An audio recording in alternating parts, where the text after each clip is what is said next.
Hollvinasamtök Sundhallar Keflavíkur hafa verið stofnuð. Hafin söfnun undirskrifta undir áskorun til bæjaryfirvalda í Reykjanesbæ að fresta afgreiðslu breytingar á deiliskipulagi á svæðinu sem heimilar niðurrif Sundhallar Keflavíkur. Hollvinir Sundhallarinnar vísa til bréfs Minjastofnunar Íslands til skipulagsyfirvalda þar sem óskað hefur verið eftir frestun svo tækifæri gefist til að finna húsinu verðugt hlutverk og varðveita. Hollvinir Sundhallarinnar héldu fjölmennan íbúafundi bíósal Dús safnahúsa síðastliðinn fimmtudag. Þar voru flutt erindi Sundhöll Keflavíkur og verndun gamalla húsa. Flutt var erindi Guðjón Samúelsson, húsameistara ríkisins, sem meðal annars teiknaði Sundhöll Keflavíkur og tvær aðrar byggingar í Keflavík, fyrstu byggingu sjúkrahússins og Myllubakkaskóla. Ragnheiður Elín Árnadóttir hefur farið fyrir Sundhallarvinum en hún telur mikilvægt að bæjaryfirvöld staldri við og endurskoði áform sem heimila niðurrif byggingarinnar. Að sjá fullan sal og svo útsendingin hjá ykkur þar sem 1600 manns var að horfa, það segir mig það að það eru svo margir sem hafa taugar til þessa hús og mismunandi ástæður. Það eru byggingarsögulegar, það eru menningarsögulegar, svo það bara tilfinningarök gamalla Keflvíkinga sem að vega þungt í þessu.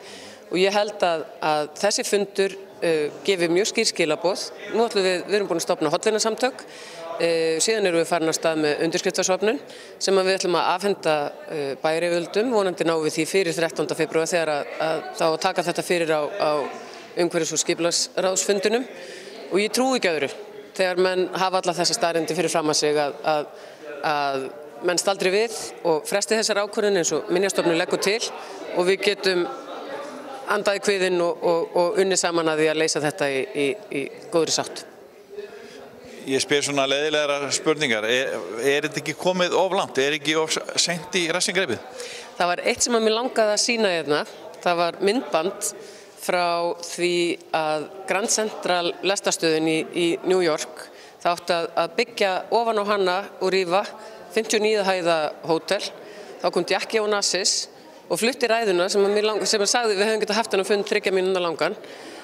Hún sagði, þetta er alltaf sama, það er sagt, þetta er komið of langt, þetta er of dýrt, þetta er ekki hægt að hætta við þetta.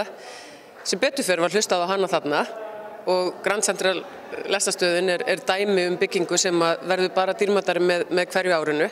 Þetta er ekki komið of seint, þetta er ekki orðið of seint vegna þess að við erum ennþá réttu megin við ákvörðunina. Það er ekki búið að taka ákvörðunina.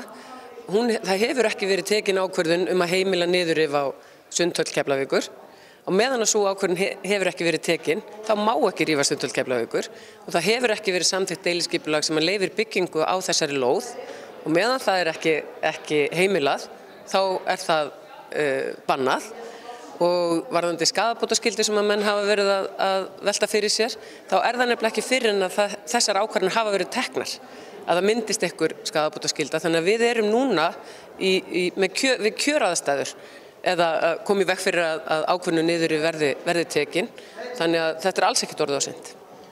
Við erum hér stödd og þið voru með þennan fund hérna í gamlu dúshúsunum sem hefur verið gríðarleg vinna í að byggja upp og hefur tekist frábærlega vel. Þannig að það var svona vel við hæfi, en hefur þú fengið eitthvað viðbrögð frá bæjarfulltrúum eða frá stjórnvöldum, svona bæjaryfirvöldum? Nei, ég hef fengið mjög lítil viðbrögð. Svona óformlega frá einstaka bæjarfulltrúum sem hefur blandað sér í umræður innan Facebook-hópsins. Ég meta þannig að menn vilji einmitt ekki tjá sig. Ég meta þannig að menn séu tilbúnir til að skoða þetta og ég held að það vilji enginn sjá þessa byggingu fara. En menn vilji ekki heldur sjá hana grotna niður. Og það sé það sem að þetta standi á milli. Þannig að ef það mat mitt er rétt, þá er leiðin til að passa upp á grotningin niður að fara í það að gera á henni endurbætur og þannig tryggja það að hún verði okkur áfram til sóma. Þetta er stórkostleg bygging, eins og hér hefur talað þetta er höll og í höllum kepptu drottningar og kóngar eins og Árni Bergmann kom svo skemmtilega orði. Þannig að ég trúi ekki, finn ég teka á því að nokkuð bæjarfulltrúi vilji rasa að því.